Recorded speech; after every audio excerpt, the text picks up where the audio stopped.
kosong jauh gitu nggak kelihatan.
Warta Lisan Minggu 26 Juni 2022. Sehubungan dengan penjualan pastori yang telah diwartakan sejak 20 Maret 2022, maka Majelis Jemaat melihat pentingnya keterlibatan anggota jemaat memberikan saran maupun masukan terkait rencana ini. Untuk itu, Majelis Jemaat mengundang anggota jemaat hadir dalam sarasehan yang akan dilaksanakan pada hari dan tanggal Senin 27 Juni 2022. Waktu pukul 18, tempat di gedung gereja. Besar harapan kami anggota jemaat dapat hadir dalam kegiatan tersebut.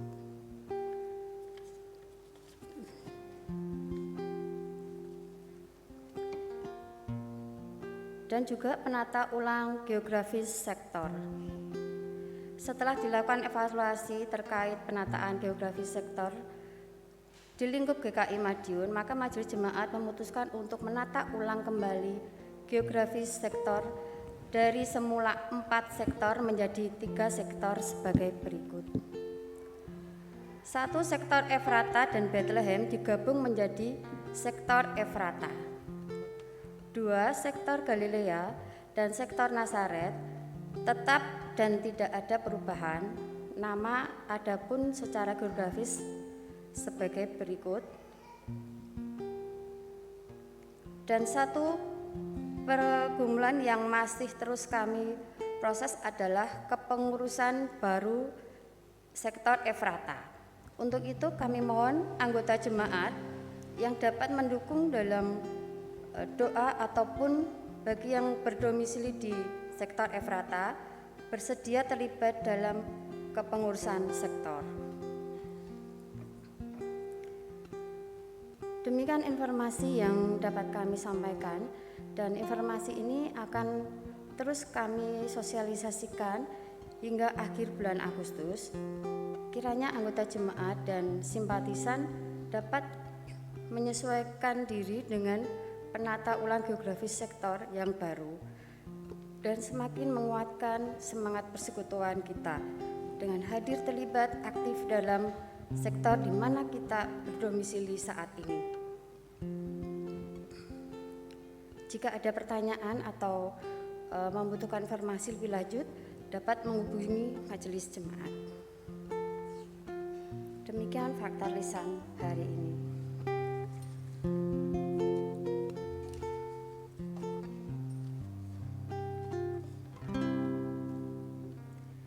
Mari kita persiapkan saat hening ini.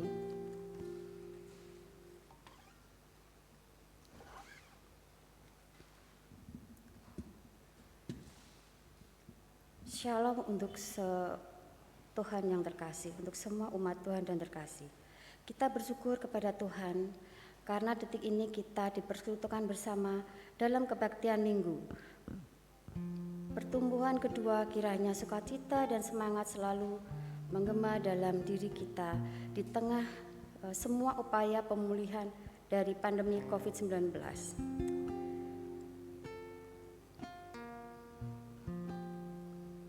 Mari kita bersaat hening sejenak.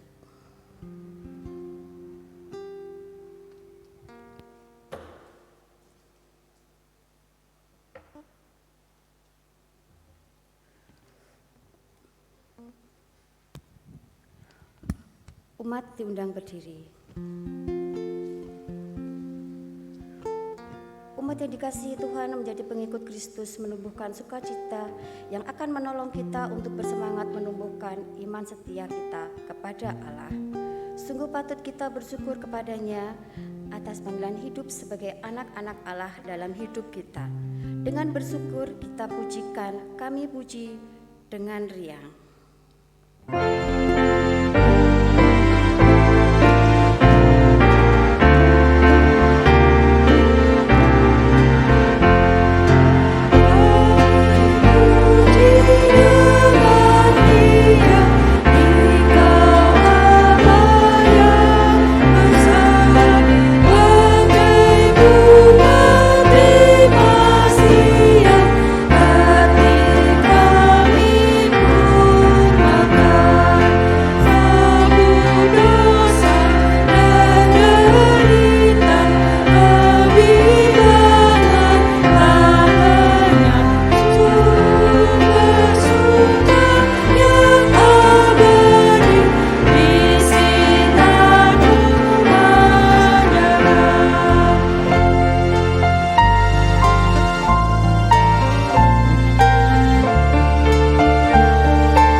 Saudara-saudara yang terkasih di dalam Kristus, kebaktian Minggu Pertumbuhan ini terjadi oleh karena pertolongan Allah Tritunggal yang setia menolong dan menyertai kehidupan kita sekalian.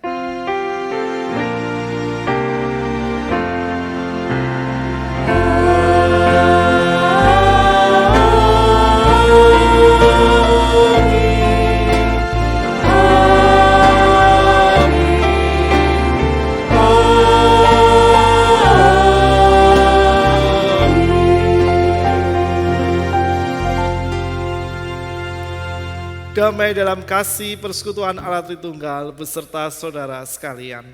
Dan besertamu juga.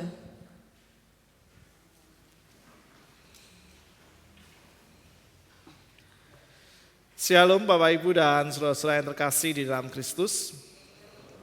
Bagaimana kabarnya hari ini? Puji Tuhan, ketika kita berkata kabar kita luar biasa, kabar kita baik, itu menjadi sebuah bukti dalam kehidupan kita sehari-hari bahwa Tuhan setia mengasihi kita dan kita mampu merasakan kasih itu dalam semua dinamika kehidupan yang kita lalui hingga detik ini. Dan kita bersyukur karena hari ini kita juga kembali diperhimpunkan di dalam kebaktian minggu, dan hari ini pun kita akan merenungkan tema mengikut Yesus keputusanku. Sebuah kalimat tema yang tentu sangat sering kita dengar, bahkan juga menjadi ungkapan kesediaan kita untuk mengikut Tuhan dalam segala situasi dan kondisi kehidupan yang kita jalani. Dan kalimat mengikut Yesus itu adalah keputusan kita, bukan hanya menjadi sebuah keputusan semata, melainkan juga komitmen dan tanggung jawab hidup beriman kita, agar dalam pertumbuhan iman yang kita lalui, kita mampu meneladani setiap kebenaran dan kasih yang telah Kristus ajarkan dalam kehidupan kita untuk kita wartakan, kita hidupi, dan kita lakukan dalam hidup kita sehari-hari. Kiranya semangat itu akan terus berkobar dalam kehidupan kita, supaya dengan semangat pertumbuhan iman kita, kita semakin menjadi berkat bagi sekeliling kita. Saudara-saudara yang terkasih, saat ini kita mendapatkan kesempatan untuk menyatakan pengakuan dosa kita di hadapan Tuhan. Kita memasuki keheningan doa secara personal, dan pengakuan dosa akan kita akhiri dalam doa secara komunal. Kita berdoa.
Bapa yang Maha Kasih, inilah semua pengakuan dan penyesalan akan dosa-dosa yang telah kami lakukan di hadapan-Mu. Kami menyadari kerapuhan diri yang kami alami ya Tuhan. Kerapuhan diri yang sekaligus mengajak kami untuk kembali merenungkan bahwa sebenarnya dalam segala kelemahan yang kami alami, Engkau hadir dan Engkau selalu memberikan kekuatan untuk kami bersungguh-sungguh memperbarui diri kami dalam semangat pertobatan, meninggalkan semua dosa dan kesalahan yang telah kami lakukan. Oleh karena itu, tolonglah kami ya Tuhan dengan hikmat dan juga pertolongan-Mu, agar semangat pertobatan yang terus kami kobarkan akan menolong kami bersungguh-sungguh hidup di dalam kebenaran firman-Mu. Di dalam nama Tuhan kami Yesus Kristus, kami berdoa. Amin. Kita respon pengakuan dosa dengan menyanyikan Dari Lembah Sengsaraku.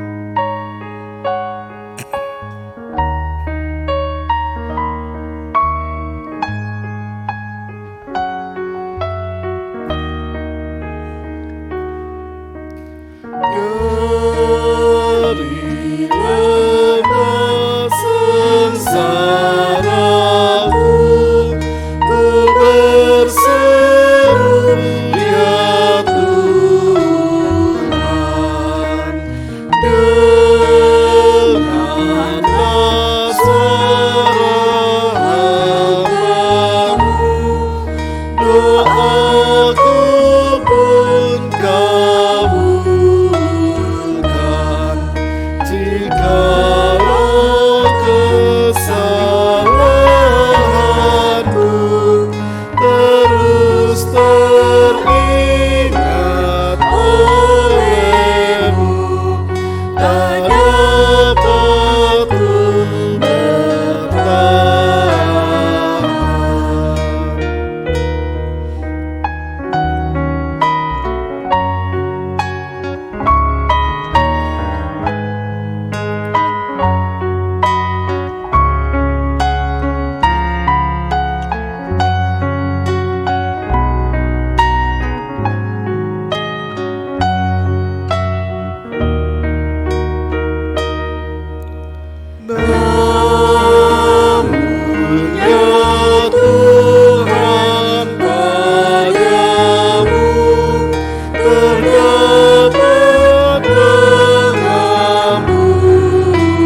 Bagi setiap kita dalam kerendahan hati dan kesediaan diperbarui Allah dalam semangat pertobatan, anugerah kasih Allah Tritunggal setia membersamai kehidupan kita. Sebagaimana ditulis di dalam Galatia 5 ayat 1 dan ayat 24 sampai 25. Supaya kita sungguh-sungguh merdeka, Kristus telah memerdekakan kita. Barang siapa menjadi milik Kristus Yesus, ia telah menyalibkan daging dengan segala hawa nafsu dan keinginannya. Jikalau kita hidup oleh Roh, baiklah hidup kita juga dipimpin oleh Roh. Demikianlah berita anugerah dari Tuhan. Syukur kepada Kita Allah. ucapkan salam damai pada sesama kita dengan berjabat tangan.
Saudara-saudara, kita persiapkan hati dan diri kita untuk menyambut sabda Tuhan di dalam doa. Kita berdoa.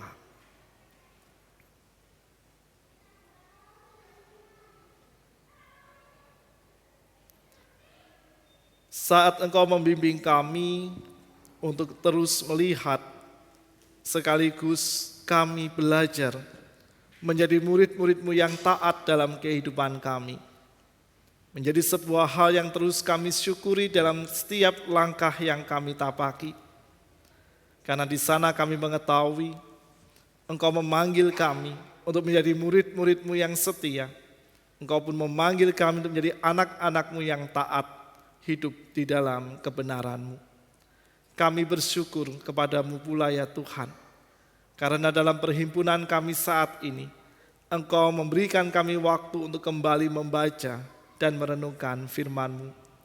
Kiranya firman ini akan senantiasa menguatkan semangat kesetiaan kami kepada Engkau, supaya dalam seluruh dinamika hidup yang akan terus kami tapaki dalam keseharian, kami beroleh pengharapan, kami beroleh hikmat-Mu, juga kami beroleh motivasi terbaik untuk terus menghidupi dan melakukan firman-Mu dalam ketaatan kami kepadamu.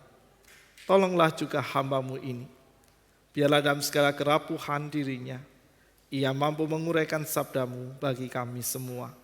Di dalam nama Tuhan kami Yesus Kristus, kami berdoa. Amin. Saudara-saudara yang terkasih di dalam Kristus, pembacaan firman Tuhan dalam kesempatan hari ini diambil dari Injil Lukas 9 ayat 51 sampai 62.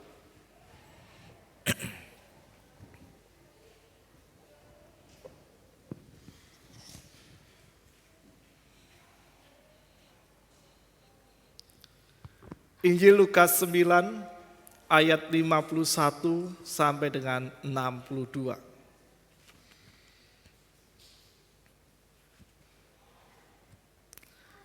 Ketika hampir genap waktunya, Yesus diangkat ke surga. Ia mengarahkan pandangannya untuk pergi ke Yerusalem dan ia mengirim beberapa utusan mendahului dia. Mereka itu pergi, lalu masuk ke suatu desa orang Samaria untuk mempersiapkan segala sesuatu baginya. Tetapi orang-orang Samaria itu tidak mau menerima dia karena perjalanannya menuju Yerusalem. Ketika dua muridnya, yaitu Yakobus dan Yohanes, melihat hal itu, mereka berkata, "Tuhan, apakah Engkau mau supaya kami menyuruh api turun dari langit untuk membinasakan mereka?" Akan tetapi ia berpaling dan menegur mereka. Lalu mereka pergi ke desa yang lain. Ketika Yesus dan murid-muridnya melanjutkan perjalanan mereka, berkatalah seorang di tengah jalan kepada Yesus, "Aku akan mengikut Engkau kemana saja Engkau pergi." Yesus berkata kepadanya, "Serigala mempunyai liang dan burung mempunyai sarang, tetapi anak manusia tidak mempunyai tempat untuk meletakkan kepalanya." Lalu ia berkata kepada seorang lain, "Ikutlah aku." Tetapi orang itu berkata, "Izinkanlah aku pergi dahulu menguburkan Bapakku." Tetapi Yesus berkata kepadanya, "Biarlah orang mati menguburkan orang mati, tetapi engkau pergilah dan beritakanlah kerajaan Allah di mana-mana."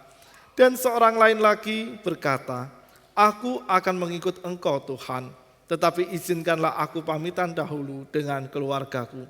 Tetapi Yesus berkata, "Setiap orang yang siap untuk membajak tetapi menoleh ke belakang tidak layak untuk kerajaan Allah." Demikianlah pembacaan firman Tuhan. Berbahagialah setiap kita yang selalu mendengarkan firman-Nya, memelihara dengan melakukan firman Tuhan ini dalam kehidupan kita sehari-hari. Haleluya.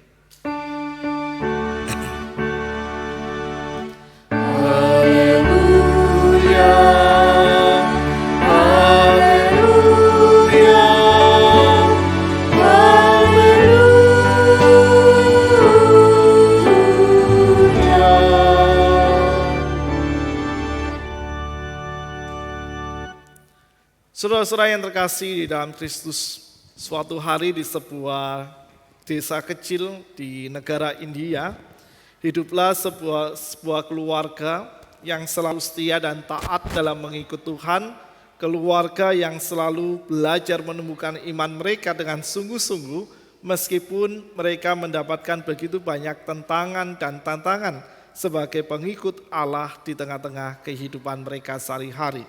Dan suatu waktu, saudara-saudara, ketika kepala desa di mana keluarga ini tinggal mengetahui iman yang diyakini oleh keluarga ini adalah iman yang percaya kepada Kristus, maka kepala desa ini mengumpulkan semua warganya di dalam sebuah lapangan desa, sekaligus memanggil satu keluarga ini untuk dimintai keterangan dan ditanya tentang iman mereka.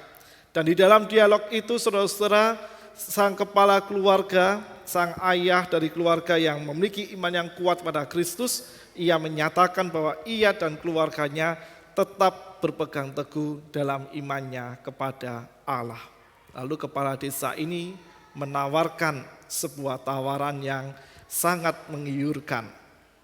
Kepala desa ini berkata kepada sang kepala keluarga, "Bapak, kalau engkau mau meninggalkan imanmu dari Kristus, maka aku akan memberikan begitu banyak hal baik kepadamu." Dan tentu tawaran itu dalam perspektif seorang manusia menjadi tawaran yang sangat menggiurkan.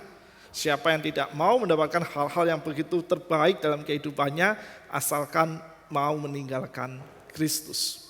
Maka dengan tegas sang kepala keluarga ini mengatakan, tidak, seindah apapun, sebaik apapun tawaran yang engkau berikan, kami tetap berpegang dalam iman kami kepada Kristus. Maka saking marahnya, karena kepala desa ini tidak mau seluruh desanya terpengaruh oleh iman keluarga ini, maka kepala desa itu membunuh kedua anaknya, anak laki-laki dan anak perempuan. Lalu kepala desa ini melanjutkan tawarannya, sekali lagi, kalau engkau mau meninggalkan Kristus dalam kehidupanmu, maka engkau dan istrimu akan selamat dan tidak akan aku bunuh seperti kedua anakmu tadi. Maka sekali lagi dengan tegas kepala keluarga ini mengatakan, tidak, seberat apapun resiko yang harus aku terima, aku tetap berpegang teguh dalam imanku kepada Kristus. Lalu matilah sang istri kepala keluarga ini. Maka tawaran terakhir diberikan oleh kepala desa kepada sang kepala keluarga ini. Ini tawaran terakhir. Kalau engkau tetap ingin hidup dan tidak mati seperti istri dan anak-anakmu tadi, tinggalkan Kristus dalam kehidupanmu. Maka dengan yakin, dengan percaya, sang kepala keluarga ini berkata, tidak, sekalipun aku harus mati, sekalipun aku harus kehilangan nyawaku, aku tetap setia kepada Kristus. Maka selesailah nyawa sang kepala keluarga ini. Dan kisah tadi saudara-saudara kasih adalah sebuah kisah nyata yang dirumuskan dalam sebuah lagu yang sangat kita kenal dalam kehidupan kita, yaitu pujian Mengikut Yesus Keputusanku.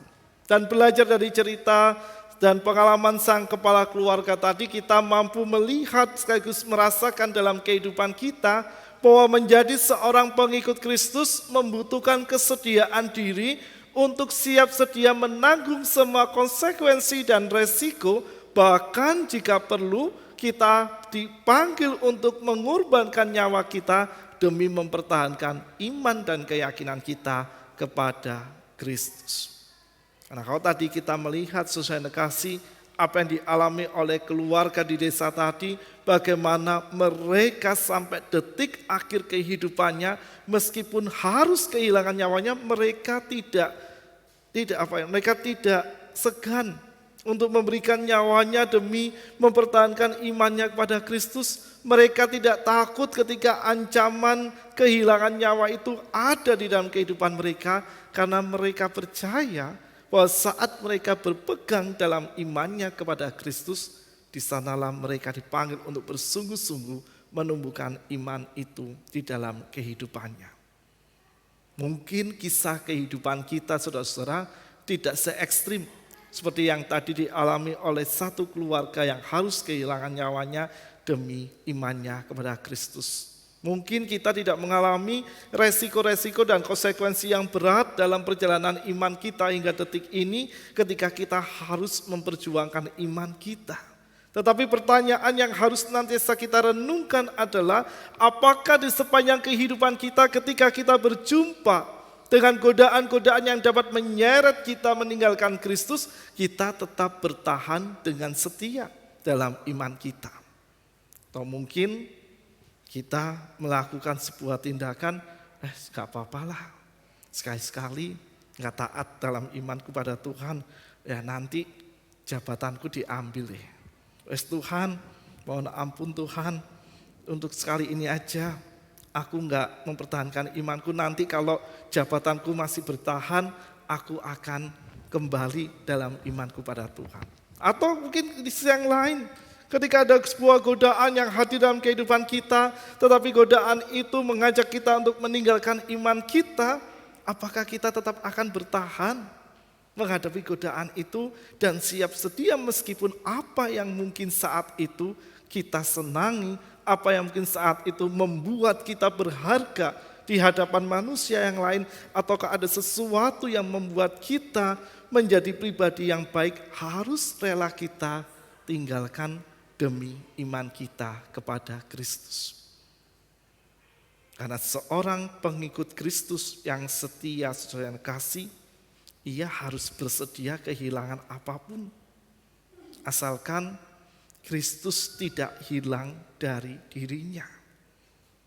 Ketika ia bersedia dan mengambil keputusan sejak awal, Tuhan, aku ingin mengikut Engkau dan ini keputusanku, ia harus siap untuk menghadapi resiko apapun, bahkan ketika resiko itu mengancam semua hal terbaik yang dimiliki oleh seorang pengikut Kristus. Dan itulah saudara-saudara yang ditekankan oleh Kristus kepada para murid saat itu di dalam teks bacaan Injil kita di kesempatan pagi ini. Kalau kita melihat kembali Injil Lukas 9 ayat 51 sampai dengan 62, ada dua bagian perikop yang memiliki sebuah benang merah yang kuat yang mengajak kita untuk dengan yakin, percaya, sungguh-sungguh dan dengan sebuah kesadaran mengatakan mengikut Yesus keputusanku. Di bagian perikop yang pertama saudara-saudara di ayat 51 sampai dengan ayat 56, kita di sana menemukan sebuah teladan yang begitu indah yang dicontohkan oleh Tuhan Yesus kepada para murid dan kepada kita semua sebagai murid-muridnya di masa kini.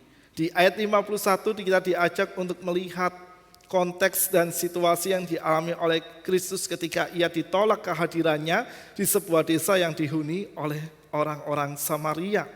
Di sana dikatakan ketika hampir genap waktunya Yesus diangkat ke surga, ia mengarahkan pandangannya untuk pergi ke Yerusalem.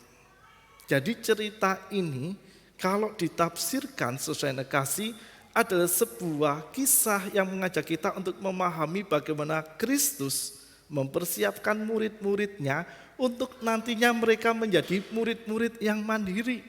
Karena ketika mereka masih bersama dengan Kristus, mereka sangat terlindungi. Mereka bisa memperoleh perlindungan terbaik yang dihadirkan oleh Kristus saat mereka berhadapan dengan masalah. Dengan cepat Kristus menolong mereka untuk menyelesaikannya karena Kristus secara fisik masih bersama dengan para murid. Tetapi Kristus dalam perannya sebagai sang guru bagi murid-muridnya perlu mempersiapkan diri para murid ini. Karena kelak mereka tidak lagi bersama dengan Kristus secara fisik dan kelak mereka harus berjalan sebagai seorang murid dalam menceritakan Injil Kristus. Dan supaya para murid ini mampu untuk menjadi seorang murid yang setia, mampu menjadi pengikut Kristus yang militan dan selalu konsisten dalam mengabarkan Injil, maka Kristus sangat berkepentingan mengajak para murid ini untuk sedari dini menyiapkan diri mereka dengan sungguh-sungguh. Dan itu dinampakkan oleh Kristus ketika ia mengalami penolakan saat ia akan menuju ke Yerusalem dan ketika ia ingin mampir ke sebuah desa dalam perjalanannya menuju Yerusalem. Bahkan ketika Yakobus dan Yohanes di ayat 54 mengusulkan sebuah cara yang sangat menarik sekali di sana. Kalau kita lihat, Tuhan, apakah Engkau mau supaya kami menyuruh api turun dari langit untuk membinasakan mereka? Maka respon Kristus di sini, ia berpaling dan menegur mereka. Kristus mengingatkan Yakobus dan Yohanes bahwa kehadiran Kristus bukan untuk membinasakan orang, tetapi kehadiran Kristus untuk menyelamatkan semua orang meskipun ia harus ditolak. Demikian juga kehadiran Allah dalam sejarah kehidupan umat Israel dan dalam sejarah kehidupan umat manusia. Tidak selamanya kehadiran Allah itu selalu diterima dengan hati yang terbuka. Kalau kita tahu dalam perjalanan sejarah umat Israel. Bahkan mungkin dalam pengalaman kehidupan kita belum tentu dengan hati yang terbuka kita menerima kehadiran, kehendak dan kasih Allah yang sebenarnya itu menjawab apa yang kita butuhkan di dalam pertumbuhan iman kita. Apalagi kalau misalnya kehadiran, kasih dan kehendak Allah itu enggak sesuai dengan harapan maupun rencana kehidupan kita. Tuhan, aku itu pengennya A. Tapi mengapa kok kamu menghadirkannya? Engkau menghadirkannya D Tuhan. Wes aku enggak mau Tuhan. Dan kan kita protes kepada Tuhan. Kalau apa yang terjadi dan diizinkan Tuhan kita alami dalam kehidupan kita tidak sesuai dengan harapan dan rencana kita. Bahkan saya tidak tahu sesuai kasih bagaimana respon kita. Tetapi saya pernah berjumpa dengan seorang yang sangat marah kepada Tuhan. Ketika apa yang ia terima tidak menjawab apa yang ia rencanakan. Dan itulah sisi gelap kehidupan seorang manusia sebagai pengikut Allah dalam dirinya. Maka ketika Kristus mengajar Yakobus dan Yohanes, juga mengajar para murid yang lain untuk mereka belajar menumbuhkan kesetiaannya di hadapan Allah. Maka di sana Yakobus dan Yohanes serta para murid yang lain juga diajak, meskipun engkau ditolak kehadiranmu, tetapi sebagai pengikut Kristus engkau harus tetap setia, melangkahkan kaki imanmu kemanapun Kristus pergi dan mengutus kita. Saudara-saudara yang terkasih, sebagai pengikut Kristus yang bersedia diutus kemanapun dan kapanpun Tuhan menghendakinya, lebih banyak mana suka dan dukanya, saudara-saudara yang terkasih. Dengan semua resiko dan konsekuensi yang kita terima, sebagai pengikut Kristus lebih banyak suka atau dukanya? Saya balik deh pertanyaannya, lebih banyak duka atau sukanya? Oke, kita persentase ya.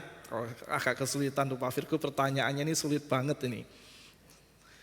Antara suka dan duka, berapa persen sukanya, berapa persen dukanya, saudara-saudara? Bingung ya? Atau sulit untuk menjawab pertanyaan ini? Karena pertanyaan ini sebenarnya ada sebuah pertanyaan yang mampu kita jawab dalam hati dan kehidupan kita secara personal. Karena berbicara sebagai pengikut Kristus, tentu di satu sisi kita mengalami suka. Ketika kita merasakan, wah begitu banyak berkat Tuhan yang seakan-akan tuh menjawab semua doa kita. Tapi kadang-kala kita harus berhadapan dengan duka-duka, dengan tekanan-tekanan yang berat. Kita harus menghadapi rintangan dan tentangan yang hadir dalam kehidupan kita saat kita ingin menyatakan kebenaran Tuhan, tetapi lingkungan di sekitar kita tidak mau menerima kebenaran Tuhan yang kita wartakan. Tapi itulah saudara kasih apa yang menjadi konsekuensi dan resiko kita ketika kita mengatakan, ya Tuhan, aku ingin mengikut Engkau dengan setia dalam kehidupanku.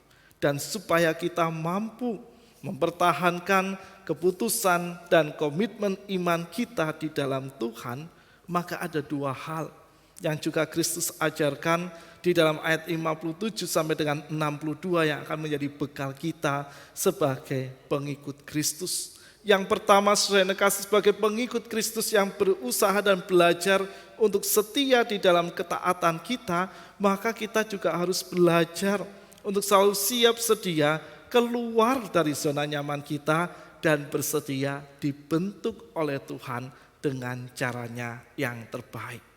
Di manakah petunjuk di mana Kristus mengajak kita untuk selalu siap sedia keluar dari zona nyaman kita? Itu ada di ayat yang ke-58 di mana di sana dituliskan, serigala mempunyai liang, burung mempunyai sarang, tetapi anak manusia tidak mempunyai tempat untuk meletakkan kepalanya. Kristus memakai contoh dirinya. Bagaimana dalam perjalanan kehidupan dan pelayanannya sebagai sang anak Allah, juga sebagai sang Mesias, tidak selamanya Kristus itu selalu diterima dengan terbuka. Bahkan ketika ia harus berhadapan dengan hegemoni yang penuh dengan kekuasaan yang ada intriknya, kekuasaan-kekuasaan yang bertentangan dengan kebenaran Allah, di sana Kristus juga terus dengan konsisten memperjuangkan dan menyatakan kebenaran Allah demi menyelamatkan seluruh umat manusia.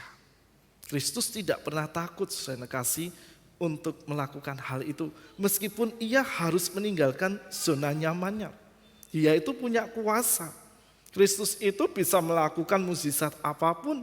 Kristus bisa melakukan kuasa apapun. Tetapi Kristus selalu belajar untuk rendah hati dan taat dengan apa yang Tuhan perintahkan, yang Bapa perintahkan di dalam dirinya. Kalau kita ingat kisah pencobaan di padang gurun, saudara kasih, betapa Kristus sangat taat di sana. Jika ia belajar sebagai sang anak menuruti apa yang dikehendak sang Bapa di dalam kehidupannya, ia punya kuasa, nggak susah saudara mengubah roti jadi batu. Itu sesuatu yang kalau anak kecil katakan, alah kecil, mudah banget Kristus melakukan itu. Tapi kita lihat Kristus tidak melakukannya karena ia sedang menceritakan kebenaran Tuhan. Karena kalau seandainya Kristus melakukan hal itu, ya percuma lagi firman Tuhan itu terwartakan. Gak akan ada orang yang mau belajar menerima kebenaran firman Tuhan di dalam kehidupannya. Untuk itu saudara-saudara, sebagai pengikut Kristus, kita harus siap sedia meninggalkan zona nyaman kita. Sama seperti sang keluarga tadi, di mana kepala keluarganya ketika ia mendapatkan tawaran-tawaran yang itu bisa menolong sang kepala keluarga dengan istri dan anak-anaknya untuk berada dalam zona nyaman kehidupan, tetapi mereka harus meninggalkan Kristus. Mereka lebih memilih tetap setia kepada Kristus meski kehidupannya tidak nyaman. Dan ketika kita berani untuk meninggalkan zona nyaman kita, tetap setia dan konsisten mengikut Kristus, kita pun juga harus bersedia dibentuk di dalam caranya Tuhan. Dan dibentuk di dalam caranya Tuhan berarti kita harus benar-benar menuruti apa yang Tuhan nyatakan dalam kehidupan kita. Kita dipanggil untuk benar-benar mentaati apa yang menjadi kebenaran firman Tuhan. Ketika Tuhan mengatakan kalau engkau ditampar pipi kirimu, berikan pipi kananmu, ya kita belajar untuk dengan legowo mentaati perintah itu. Wong kita katanya mau mengikut Tuhan kemanapun Tuhan mengutus kita. Kita belajar untuk tidak mengedepankan egosentrisme kita, tetapi kita memendam egosentrisme kita demi kesetiaan kita dalam mengikut Tuhan. Itu yang Tuhan tekankan kepada Yakobus dan Yohanes, juga pada para murid yang lain. Karena kelak pun mereka juga menghadapi peristiwa yang sama. Bagaimana mereka harus meninggalkan zona nyaman mereka dalam memberitakan Injil, dan mereka selalu bersedia untuk dibentuk seturut dengan cara Tuhan di sepanjang kehidupannya. Dan cara yang kedua, saudara-saudara yang terkasih di dalam Kristus, supaya kita selalu bisa mempertahankan komitmen dan kesediaan kita sebagai pengikut Kristus, maka kita dipanggil oleh Allah untuk menjadi pribadi yang taat dengan merdeka dan tulus. Dalam refleksi di Warta Jemaat yang nanti Bapak Ibu Saudara bisa baca di rumah masing-masing, maka di sana saya menuliskan tentang merdeka dalam iman. Pasti sebenarnya merdeka dalam iman sebagai pengikut Kristus, saudara yang kasih, kita itu selalu memiliki kesempatan untuk menumbuhkan iman kita di dalam caranya Tuhan dan seturut dengan pembentukan yang Tuhan hadirkan. Dan supaya kita selalu konsisten di dalam pertumbuhan iman kita, kita harus memiliki hidup yang merdeka. Menghayati bahwa pertumbuhan dan pembentukan iman yang diizinkan oleh Tuhan terjadi dalam diri kita, kita lalui bukan dengan terpaksa, tetapi dengan hati yang tulus, dengan motivasi dan semangat yang kuat, dengan sebuah keyakinan bahwa saat kita dibentuk oleh Tuhan, maka iman kita akan terus menjadi iman yang kuat dan teguh apapun situasi dan kondisi yang kita hadapi. Sederhananya saudara-saudara seperti demikian. Kalau kita berdoa kepada Tuhan, terpaksa atau tulus saudara-saudara? Ada yang terpaksa berdoa kepada Tuhan? Aduh, ini makanannya ini sudah enak ya, tapi kok ya harus berdoa dulu, nanti lama ini, perut sudah kadung lapar, harus berdoa dulu. Kadang kan kita tergoda, gak usah berdoa lah, yang penting makanan habis, ini tanda kita bersyukur kepada Tuhan. Atau ketika dalam hal yang lain, ketika kita datang beribadah di dalam kebaktian minggu atau kegiatan-kegiatan gerejawi yang lain. Kalau kita melakukannya dengan terpaksa, kita melakukannya bukan dengan semangat yang tulus, maka langkah kaki kita itu berat, saudara kasih, untuk melakukannya. Duh, hari Minggu lagi ya, waktunya ke gereja nih. Duh, rasanya itu capek kemarin 1 minggu full lemburan dalam kerjaan.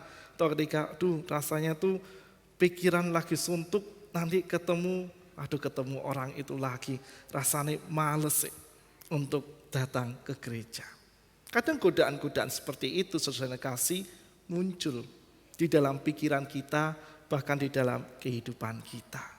Namun kalau kita mau dan terus bersedia mengikut Tuhan dengan tulus, apapun godaan kita berusaha untuk melawannya.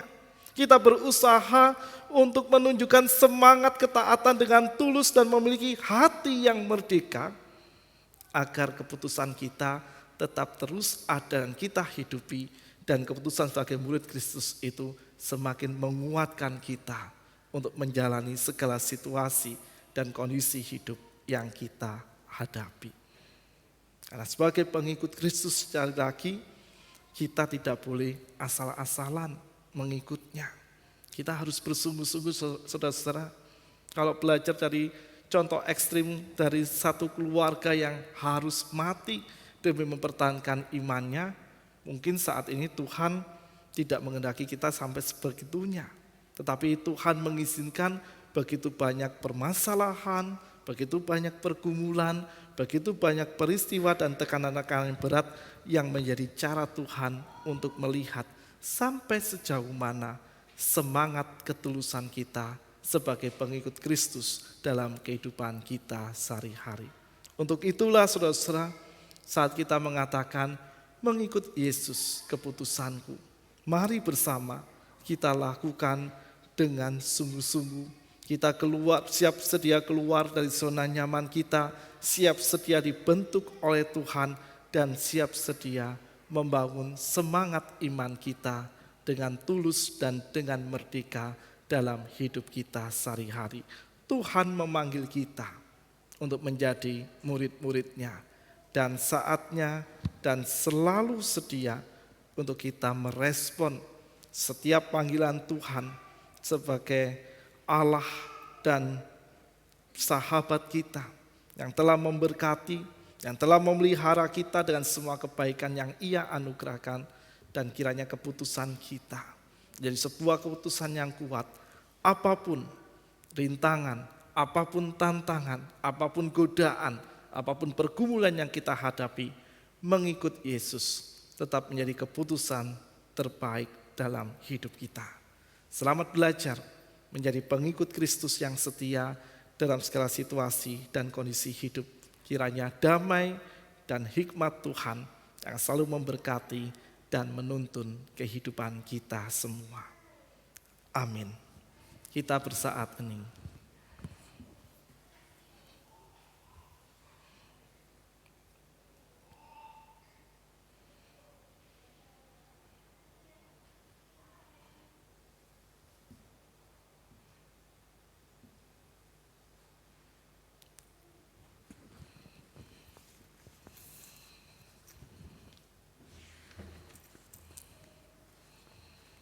Umat diundang berdiri.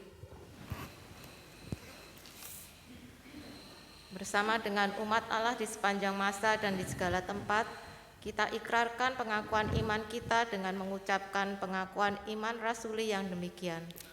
Aku percaya pada Allah, Bapa yang Maha Kuasa, langit dan bumi, dan kepada Yesus Kristus, Anaknya yang tunggal Tuhan kita, yang dikandung dari Roh Kudus, lahir dari antara Maria, yang menderita sengsara di bawah pemerintahan Pontius Pilatus, disalibkan, mati dan kuburkan, turun ke dalam kerajaan maut.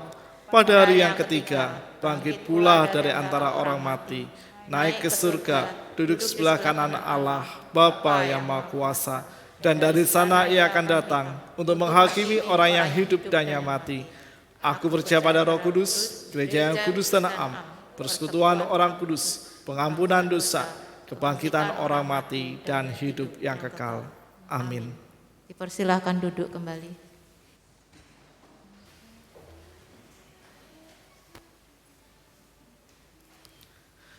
Saudara-saudara, kita akan berdoa syafaat. Doa syafaat akan kita akhiri dengan menyanyikan doa Bapa kami. Mari kita berdoa.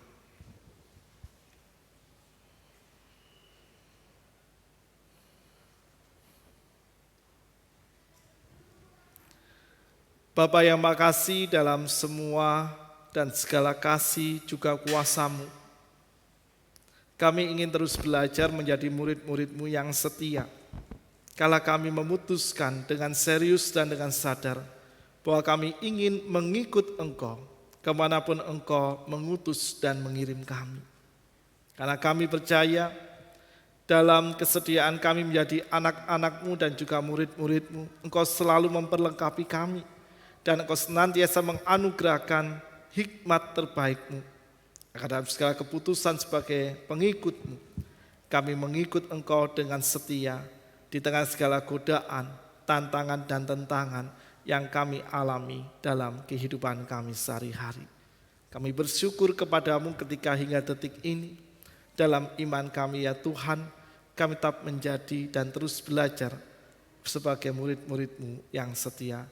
Oleh karena itu tolonglah kami ya Tuhan, supaya dalam segala kesetiaan dan kesiapan kami mengikut Engkau, Engkau selalu mengaruniakan kasih dan kekuatan terbaik-Mu, agar keputusan itu terus bertahan dan tetap konsisten kami hidupi dalam hidup kami sehari-hari. Bapa yang makasih, saat ini kami berdoa untuk bangsa dan negara kami. Di tengah segala upaya pemulihan dari pandemi COVID-19 di semua bidang, dan juga bagi pemerintahan negara kami yang terus berjuang dalam menerbitkan solusi-solusi terbaik untuk mengatasi dan melepas diri dari pandemi ini ya Tuhan.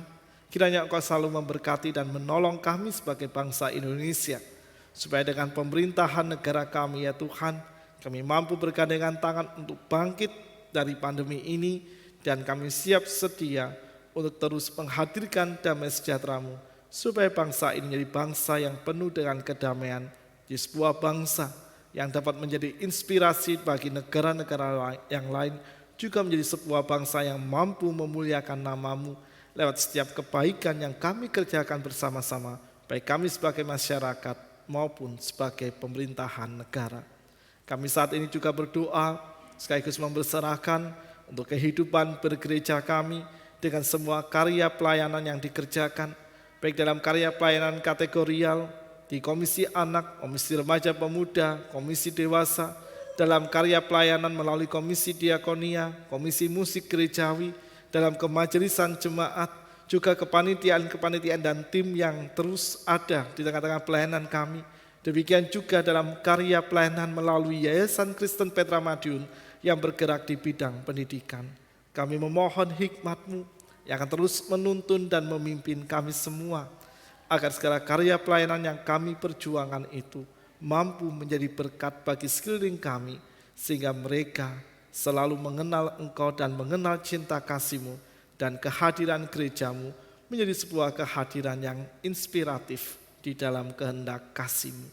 Kami juga saat ini berdoa untuk saudara-saudara kami ya Tuhan, yang ada dalam kelemahan tubuh dan juga dalam masa pemulihan. Kami mengingat Ibu Sumiatun Mambela, Bapak Dwi Santoso, Bapak Daniel Misadi, Bapak Gunawan, Ibu Pulu, Ibu Boan, Ibu Marsina, Ibu Siwi Margono, juga Ibu Yuli Tantio ya Tuhan.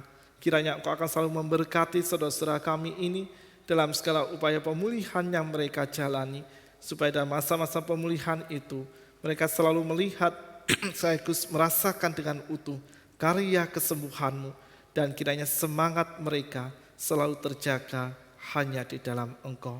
Bagi anggota keluarga yang tetap dengan setia mendampingi dan merawat, Kau yang terus menghadirkan pengharapan bagi mereka, agar keluarga selalu bertaut di dalam Engkau dan meyakini bahwa karya pemulihan bukan hanya terjadi bagi saudara kami yang dalam lemah tubuh, tetapi juga bagi keluarga yang semakin mampu melihat segala pengharapan terbaik mampu mereka peroleh di dalam kasih kuasa-Mu. Bapa yang Maha Kasih, kami saat ini juga berdoa untuk anak-anak kami, para cucu kami yang masih berproses di dalam proses PPDB di minggu ini. Engkau akan selalu menolong dan memberkati mereka, supaya segala perjuangan yang akan mereka tapaki, juga kesediaan mereka untuk terus berproses dalam PPDB itu, mengajarkan mereka untuk tetap berserah hanya di dalam Engkau. Dan kiranya hasil yang akan mereka peroleh mampu mereka terima dengan terbuka. Karena dimanapun mereka bersekolah, mereka tetap mampu berprestasi dan mereka tetap mampu untuk mempersiapkan dirinya menyambut seluruh masa depan yang Engkau rancang dan Engkau sediakan bagi anak-anak dan para cucu kami. Demikian juga kami berdoa untuk setiap saudara-saudara kami yang merindukan kehadiran seorang anak dalam kehidupan mereka. Kiranya Engkau akan selalu memberkati segala usaha dan juga pergumulan yang mereka alami saat ini. Biarlah dalam segala doa yang mereka ungkapkan, mereka akan terus berserah di dalam Engkau dan meyakini tidak ada yang mustahil dalam kuasa-Mu ya Tuhan. Karena kami percaya Engkau yang berkarya dan Engkau yang selalu menghadirkan yang terbaik bagi kehidupan umat-Mu. Kami juga berdoa untuk segala karya kehidupan kami sehari-hari ya Tuhan, di dalam pekerjaan yang Engkau percayakan, dalam aktivitas kehidupan berkeluarga dan berumah tangga, juga dalam peranan-peranan yang kami miliki di tengah-tengah masyarakat di mana Engkau menempatkan dan mengutus kami. Kiranya anugerah kasih-Mu yang selalu memberkati dan menolong kami semua, supaya dalam segala dinamika hidup yang kami jalani dalam keseharian, menolong dan memampukan kami untuk selalu menjalaninya dengan setia dan tetap bergantung di dalam kekuatan kasih-Mu. Sesaat lagi kami akan berpisah. Kami akan melanjutkan langkah kehidupan kami sehari-hari. Kami memohon kepada-Mu ya Tuhan, kiranya kasih dan damai sejahtera-Mu yang akan selalu mengiringi dan membentuk langkah kami, supaya dimanapun dan kapanpun kami berada, kami tetap mampu menceritakan cinta-Mu dalam perkataan dan juga sikap hidup kami. Inilah seluruh doa kami yang kami panjatkan di dalam nama Tuhan kami Yesus Kristus, Tuhan yang telah mengajar kami berdoa demikian.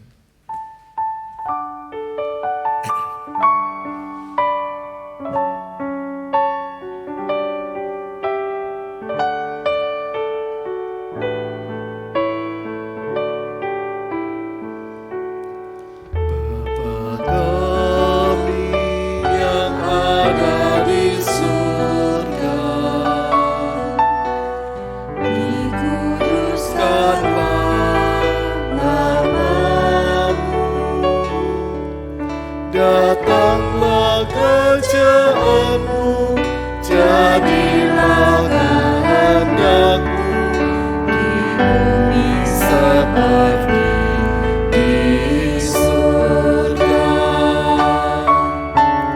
Beri kami hari ini makanan yang secukupnya, ampuni salah kami seperti kami ampuni yang bersalah pada kami. Jangan bawa kami dalam pencobaan, melainkan lepaskan kami dari yang jahat. Sebab Kau-Lah yang punya kerajaan, yang kuasa dan kemuliaan sampai semula.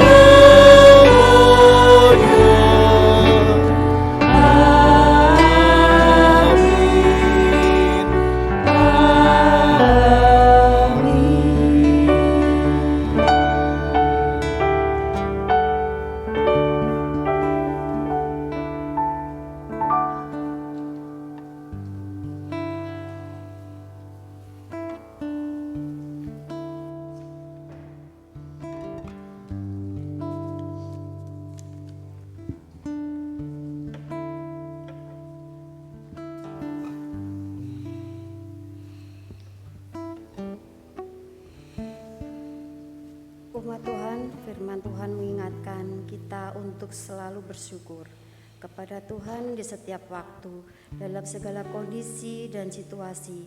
Karena kebaikan Tuhan kepada kita juga terus Ia berikan dalam setiap keadaan.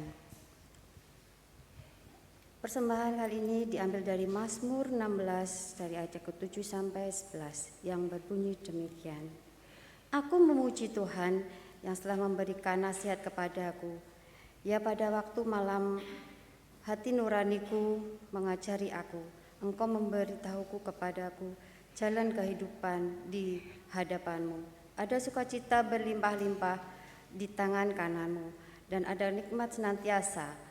Dan marilah kita ungkapkan syukur kita kepada persembahan syukur dengan memuji. Nyanyilah dengan syukur.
Silakan umat untuk berdiri.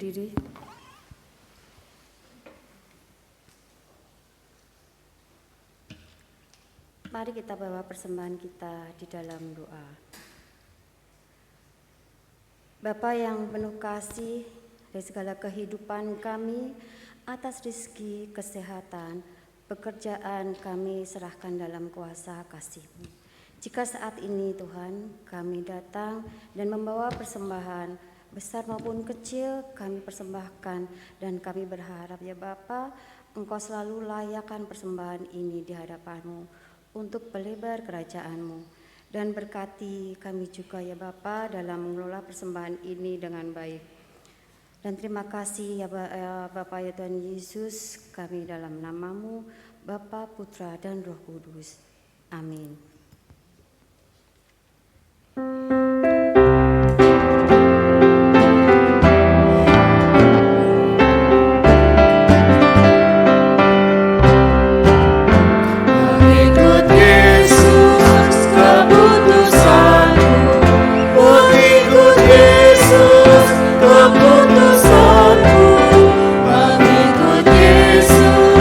Keputusanmu, ku tak ikhlas.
Saudara-saudara yang terkasih, kini arahkanlah hatimu kepada Tuhan. Kami mengarahkan hati kepada Tuhan. Setialah mengikut Tuhan dalam segala situasi dan kondisi kehidupan yang engkau jalani. Kami setia melakukannya, Terpujilah Allah Tritunggal. kini dan selamanya. Kini pergilah dan kembalilah dalam panggilan kehidupanmu sehari-hari dan terimalah berkat-Nya. Kasih karunia Allah Tritunggal memberkati dan memampukanmu untuk terus setia mengikut-Nya dalam seluruh langkah ziarah hidupmu, dalam berbagai dinamika hidup yang engkau alami kini sampai selama-lamanya. Haleluya. Amin.